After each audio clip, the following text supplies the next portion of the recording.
makers of Camel cigarettes present Dick Powell as Richard Diamond, private detective.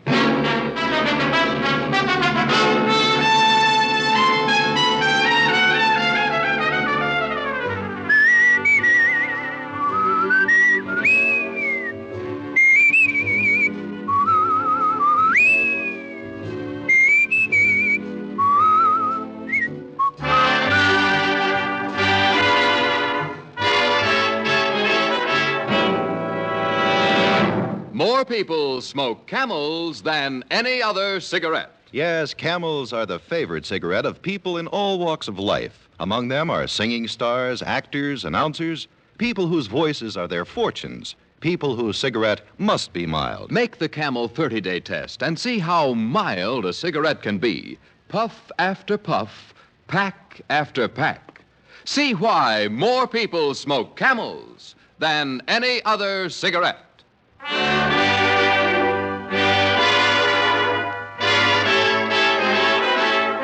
Here transcribed is Richard Diamond, private detective, starring Dick Powell.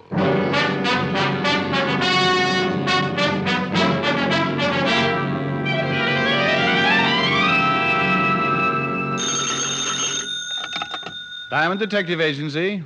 We make homicide pay for 100 a day.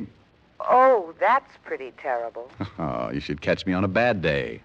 Nothing. Am I going to see you tonight? Not if you keep turning out the lights. Who turns out the lights? Oh, well, what difference does it make? It's fun. I'll expect you at 8 and you be here. Honey, of course. How's business? Oh, about as dull as 50 miles of dirt road. We'll have dinner home. Bless your little pointed head. And your empty pocketbook. Uh-oh. What? Mr. Diamond? Yes, sir. Come right in, will you? Pull up an old bank book and have a seat. Thank you. Client? Well, keep a good thought, honey. You may be gorging yourself at 21. Bye. Bye. I'd like to hire you, Mr. Diamond. Well, I'd love every minute of it. I charge 100 a day in expenses. All right. He reached for his wallet. While he was counting his money, I was looking at him. This was the biggest man I'd ever seen. I was getting a nosebleed just trying to see over the second button on his vest. He had a pair of shoulders that looked like the mayor should lay a cornerstone for them, and the muscles under his coat stood out like smuggled shot puts. My name is Collins. I'm B.E. Rawlins, private secretary. Oh, is that the B.E. Rawlins? Yes, he's a very wealthy man. Well, there's an understatement. He wants to retain you to find his brother, Martin. He does, huh? Would you mind coming with me? Mr. Rawlins would like to see you in person. Well, tell me a little more about Rollins' brother. I'd rather let Mr. Rawlins do that himself. I'd rather hear some of it from you first. I don't want to see Rollins if I'm going to turn down the job. Very well. Mr. Rawlins' brother Martin was released from prison 5 days ago. Mm-hmm. Yesterday, he sent a letter threatening Mr. Rawlins' life. Oh, and your boss wants me to find his brother before he makes good the threat. Is that it? That's it, exactly. Well, why doesn't he call the police? Show them the letter and get the protection he needs. It'll certainly be a lot cheaper than hiring me. Mr. Rawlins doesn't want any more bad publicity. There was enough of it when Martin was sent to prison. And why did Martin get sent to prison? He embezzled $100,000 from the company funds. Did Rollins try to save him? He was guilty. Mr. Rawlins prosecuted him to the full extent of the law. Was the money ever recovered? No. Goodbye, Mr. Collins. You won't take the job? Oh, now you've guessed. But why? Mr. Rawlins is prepared to pay you handsomely. Well, I don't doubt it at all, but it's too pat. Martin's killing mad because his brother sent him to prison. Rollins receives a threatening letter, but won't call in the police, yet he wants Martin found. Why? I told you. He doesn't want any more bad publicity. So I take the job and maybe find Martin. Then B.E. Rollins is a potential killer in the house. What's he going to do? Try and keep his mind off of things by letting him shrink heads in the basement? Remember, Mr. Diamond, they are still brothers. So were Cain and Abel. You mean you think Mr. Rawlins intends to kill his brother, and that's why he wants you to find him? Well, that's a little crude, but it's certainly a possibility. That's utterly absurd. Maybe so, but no one would blame him. You better try Hearthstone of the Death Squad. Now you're being ridiculous. Mr. Rawlins is a highly respectable businessman. His reputation is spotless. Well, then this looks like too good a time for him to start getting dirty. Goodbye, Mr. Collins. He got up, started to say something, but changed his mind. He turned and walked to the door, ducking his head as he went out. Someday he was going to forget the duck and take the whole wall along with him. 10 minutes later, I got a phone call. Yeah. Is a man named Collins in your office? But he was. He just left. Did you take the job? Who's this? If you didn't take the job, you're fortunate. If you did, you'd better catch up on your insurance payments. Oh, I think so, huh? I think so. This is a family matter, so leave it that way or you're liable to get yourself killed. Look, would the Sherlock and me show if I deduced your name was Martin Rawlins? Hello? Hello? When I brushed Collins out of my office with a quick no, I wouldn't have taken the job he'd offered me for a share in Manhattan Island. But when somebody starts threatening me, it's like telling a 5-year-old kid to stay away from the cookie jar. The quickest way to get me to do something is to tell me not to and try pushing me around.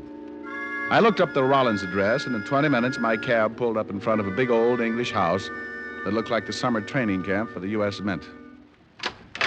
Yes? Why, Mr. Diamond. Tell Mr. Rawlins I want to see him, will you? Come in. I'm happy you've changed your mind. Just tell him I want to see him. He's in the garden. This way, please. We went through the big house and out through the glass doors into the garden. B.E. Rawlins was sitting in a chair, feeding the birds. He was reaching his late 60s with the sour look of a man who didn't want to.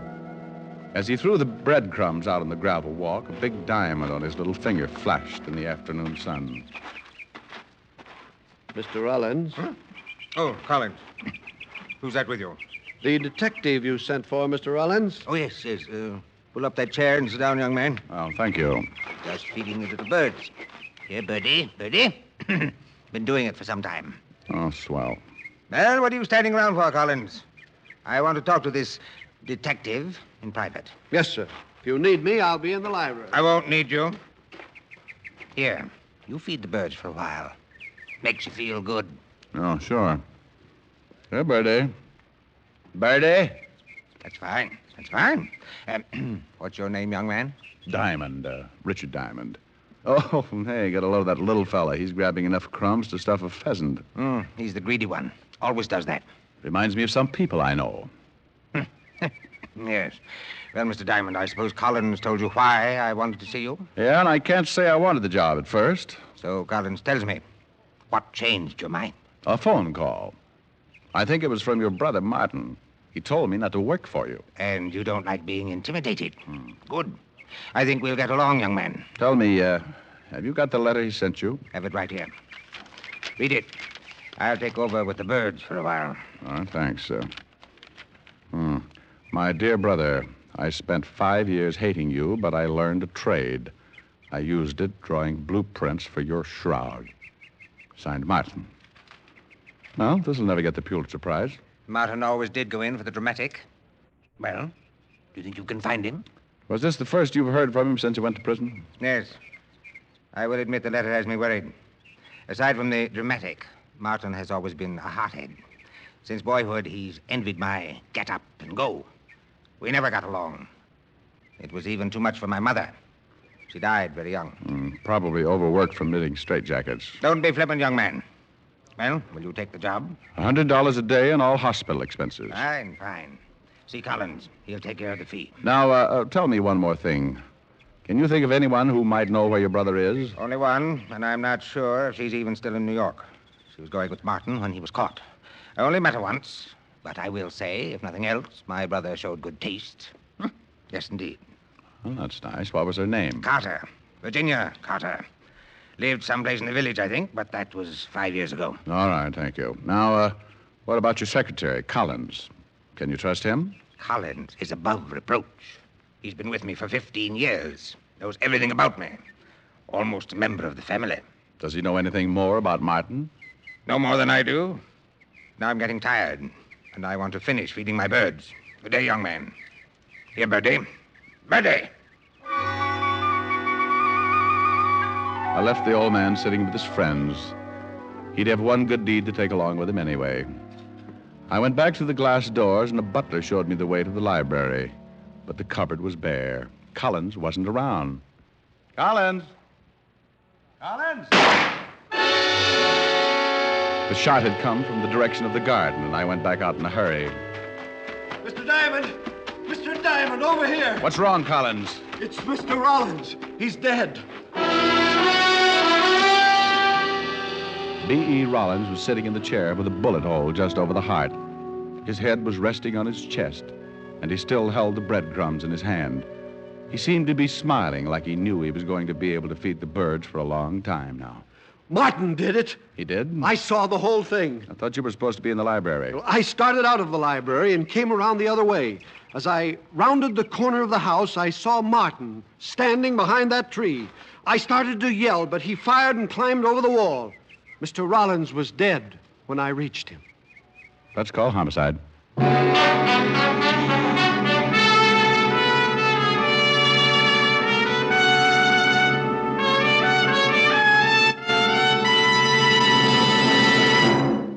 Before we continue with Richard Diamond, Private Detective, here are a few words about smoking enjoyment. Not one single case of throat irritation due to smoking Camels.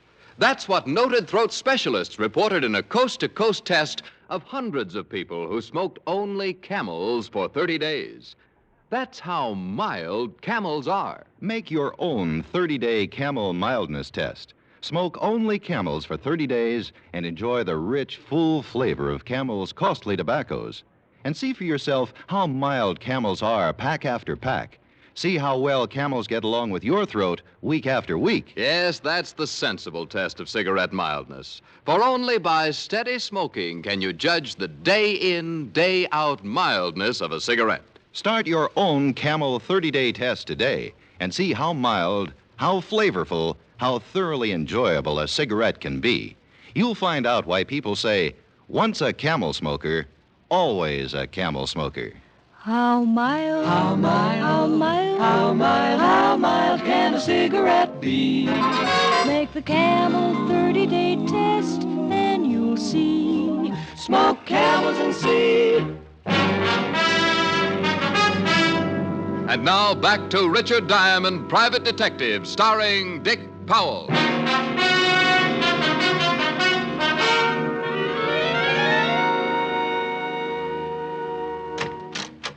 Hello, Rick. Hi, you all. Well, the great private detective. What do you want the police force to do for you now? Get rid of one of their stupid sergeants? Now, I don't like... is? Okay. Okay, yeah. This is Mr. Collins, Walt. Lieutenant Levinson, Mr. Collins. Hello, Mr. Collins. How do you do, Lieutenant? The body's in the garden. B. Rawlins, huh? Yep, big time. Rawlins Investments. That's right, Lieutenant. Any idea who killed him? Mr. Collins here says it was Rollins' brother. That's right, Lieutenant. I saw Martin shoot Mr. Rawlins. There he is. Gee, on such a nice day, too. Isn't Otis a dream? Oh, such a one. Well, right over the heart. Otis, you go... What are you doing, Rick? It was a letter from his brother. A letter? Sure, I read it myself. Holy Ike, it's gone. We searched the whole garden for the incriminating letter and came up with a big fat zero. Then I remembered something that the old man had told me about Martin. Something about a girl named Virginia Carter. I questioned Collins, but he didn't know her. So I put the old mind to work and became my usual shrewd self. I went back in the library, grabbed a phone book, and found the only Virginia Carter listed. It was a wild, long shot, but I grabbed a cab, and 40 minutes later, I was standing in front of her door. When she opened it, I got the quickest scalding in history. Hello. Oh, I bet you have a hard time finding something to wear in July. Do you like it? It's French silk. Love it, love it. What's on your mind? Virginia Carter? Mm-hmm. Now, if you'll stop panting long enough, maybe you'd like to tell me what you want. Well, I'd like to know about Martin Rawlins. Oh, I have not seen him in years. Maybe you've got a picture of him? I've got lots of pictures. Mm-hmm. Maybe there is one of Martin someplace. Well, let's look through the whole flock. I've got lots of time. Before I let you in, you better tell me your name. I don't want you to steal anything from me. Baby, if anybody stole something from you, they get their fingers burned off at the elbows. Mm-hmm. You can come in. She opened the door and walked ahead of me like she'd just oiled her sacroiliac. She led me into the living room and sat down. The shades were drawn. I had a hard time finding the couch. Right here. Oh, wow. Well, how do we look at the pictures with the magic lantern? I thought maybe you wanted to relax for a minute. Well, put something in a glass. I'll cool down. I don't drink. I never keep this stuff around. Well, that doesn't leave you much of a field. Or what do you major in? Cigarettes. Have a Camel? Oh, yes, anytime. I haven't got a match. Well, just hold on to it. It'll light up. I think I better get the pictures. I'll be right back. Just make yourself comfortable. Mm-hmm. Hoop-de-doo, hoop-de-doo. Ba-da-dee-doo-da-dee-dee-dee. Hoop-de-doo, hoop-de-doo. We can start with these. If Martin isn't in this pile, I've got lots more. You're not in a hurry, are you? No, not a bit. Good. This might run into overtime. There was one trouble with the setup. Looking at the pictures with her sitting close was like trying to read a mail order catalog in front of a blast furnace. She handed me one picture at a time, describing each guy in the photographs. I've seen draft boards with smaller clienteles. Several times she stopped and looked at one of the pictures like Diamond Jim eyeing a 10-course meal, then passed the guy to me. After 24 photographs, I started thinking she was the reason for the rise in the vitamin market, and I was just going to mention an old snapshot I had of myself when she thumped one of the collection with a polished fingernail. Martin Rawlins, here he is. Well, he figured to show up sooner or later. How long ago was this taken? Well, I could not say exactly, but I'd guess about 6 years. Well, you should keep a file. How'd you get along with Martin? All right, I guess. He had money, and he showed me a good time. What else do you know about him? He has a brother with a checking account at Fort Knox. Any unusual habits? Yes, but they wouldn't help you find him. Oh, yes, he used to play a saxophone. A hobby? No, not exactly. He played around town with several other small bands. He was a nut on jazz. Did he make money at it? I guess so. Well, thanks, baby. I'll stop around again sometime and take a look at your parlor. I'll spin a nice soft web. Mind if I take Martin with me? Not if you bring back a picture of yourself. Maybe I'll just bring my camera. You can take it. Good. That's why I keep the room so dark. I like to develop things. I hated to leave, but my hair was on fire. She'd given me one lead. Martin was a musician of a sort, and sometimes he made money at it. I started to cross the street to catch another cab, and I was halfway there when I heard the car. It was an old trick. You drive by fast, open your door, and if anyone is in the way, he winds up with a face full of automobile. I picked myself up and thought about chasing him, but he was so far down the street I couldn't even get the license number. I grabbed a bug-eyed cabbie and had him take me to local 802 of the Musicians Union. I went in, and a little short guy with a twitch looked up at me from behind a big desk. Something I can do for you, Pops? Bad twitch. Yeah, too much bop. Tell me, do you know Martin Rawlins plays the sax? Has he got a card? He makes money. Then if he ain't, he better have. I'll see if he does, will you? I'm an old friend. I'd like to get in touch with him. You look like a cop. And I've got a shiny little badge. Oh, wait a minute. I'll see what I can find. Cop, huh? Now look what you done. You got me twitching more than ever. Between twitches, he found what I was looking for. Martin had just renewed his card. It didn't show a home address, but his mail was being sent to one of the swing joints on 52nd Street. I said thanks and left him in the middle of another twitch. I walked out on the sidewalk, looked at the long gray shadows stretching out from the tall buildings. One of them moved and ducked around a corner. I was being followed.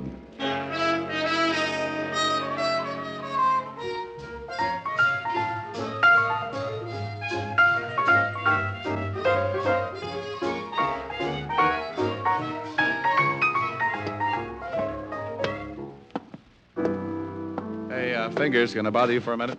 No, but you can talk to me. Move in, lean on the piano. Good. You know a Martin Rawlins? Well, sure, he blows here.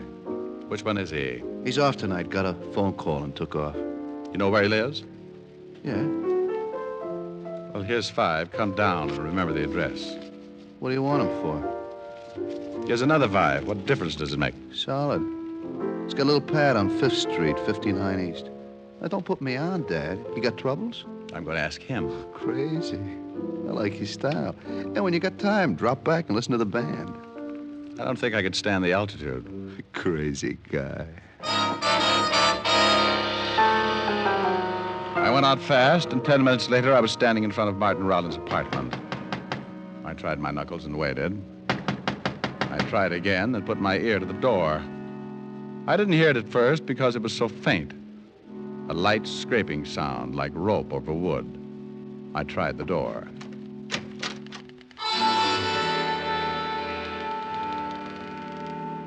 I had been right on both counts. It was a rope, and it was rubbing on wood. Brother Martin was making the sound effects, but he was doing it the hard way. He was on the other end of the rope, hanging by his neck. He was turning slowly like a weather vane in a soft breeze. A chair was tipped over at his feet, so I picked it up and sat down to think. I started to get up when something in my stomach jumped up and kicked my mind into high gear. I looked up at the dead man, and what I saw threw the suicide theory right out of the window. Sitting in the chair, my head was just on a level with his shoe tops. If he had used the chair to stand on, he would have still needed a ladder just to tie the rope to a beam. I've seen a couple of guys who hanged themselves, but never one who jumped 4 feet in the air to do it. I shoved the chair under him just to make sure. He cleared it by a good foot. I started to think of all the people who had been connected with the case, and the phone rang. I knew Martin would have trouble answering, so I helped him out. Hello? Hello, Martin. Well, he's tied up right now. Who is this? Well, hello, honey. Still collecting pictures? Oh. Hello? Hello? Antisocial.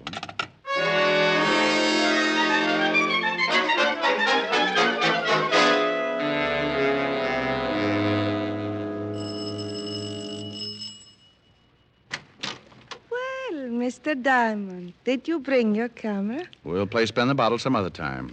How did you know my name? But you gave it to me this afternoon. You're a bad liar, baby, and look out, I'm coming in. Now, wait a minute. I'm expecting someone. Well, if it's who I think it is, you better hide all the rope in the house.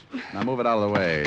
Oh, You heard from Collins yet? I don't know what you're talking about. Now get out of here. Collins, Rollins' secretary, just killed Martin Rollins. He stretched his neck out so far he started looking like an ad in National Geographic. What? Yes.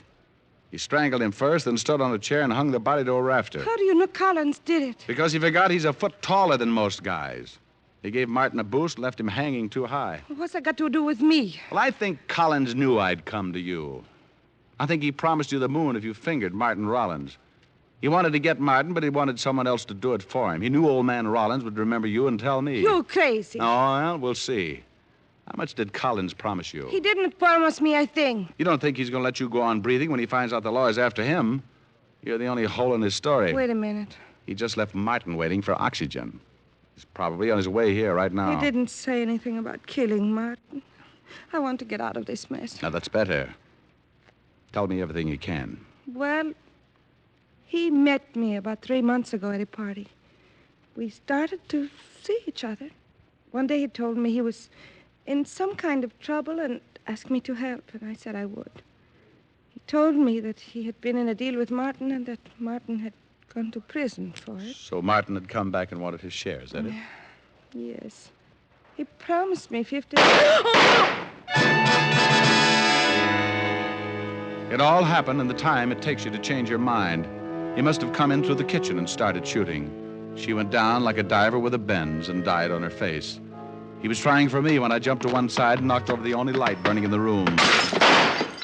He came close, but the flash of his gun gave me his position, and I threw enough lead to start a pipeline. He stumbled back into the kitchen, but he was dragging it. I heard him drop, and I moved in after him. The moonlight slanted down through one of the windows and splashed out on the hard floor. He was lying in it, on his back, like he wanted to get that far anyway. Don't try again, Collins. I still feel like shooting. Forget it. No reason to kill you now. Before you close your eyes, tell me something. Better make it quick. Why didn't you go out and get Martin Rawlins yourself? Why hire me to find him? Didn't want anyone to know I was looking. You were the alibi.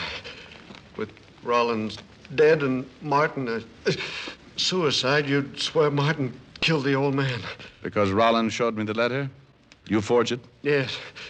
Yes, I shot Rawlins and took the letter. And you planted that phony call to my office? Yes. Well, you nearly got away with it, Collins. You just forgot how tall you were when you hanged Martin. I thought sure Martin was the one who was trying to run me down.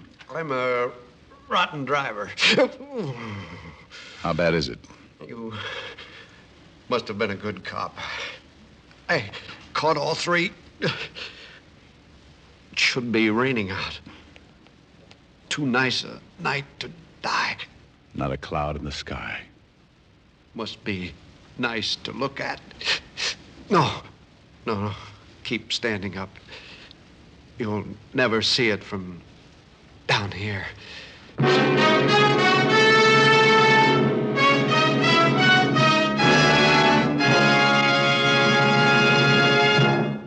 Dick Powell will return in just a minute.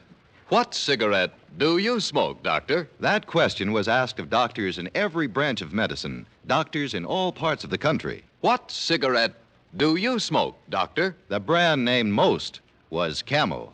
Yes, according to this recent nationwide survey, more doctors smoke Camels than any other cigarette. Camel's costly tobaccos are properly aged and expertly blended for your smoking enjoyment.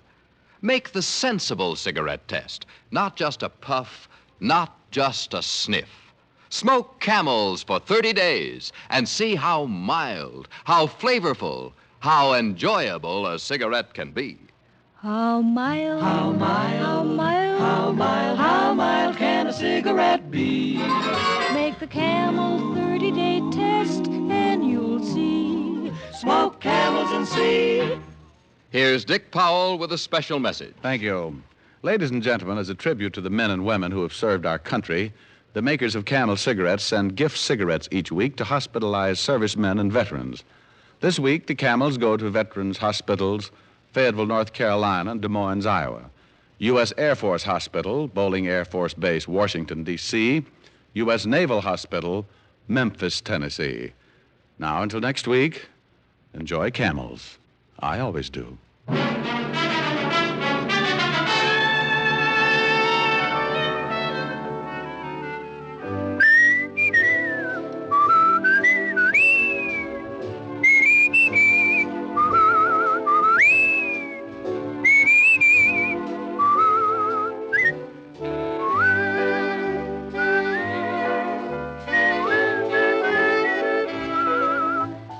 Tonight's adventure of Richard Diamond, starring Dick Powell, was written by Blake Edwards. Our director is Helen Mack. Featured in tonight's cast were Virginia Gregg as Virginia and Ted Osborne as Rawlins. Tom Tully was Collins, Arthur Q. Bryan is Lieutenant Levinson, and Wilms Herbert Otis. Men, pack your pipes with Prince Albert. The rich flavor and natural fragrance will tell you why PA is America's largest selling smoking tobacco. Prince Albert's Choice Tobacco is specially treated to ensure against tongue bite, and it's crimp cut to smoke cool and even. Get Prince Albert. It's the national joy smoke.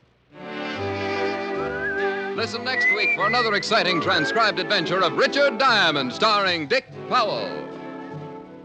This is Your FBI. The official broadcast from the files of the FBI follows immediately. Stay tuned. This program came to you from Hollywood. This is the American Broadcasting Company.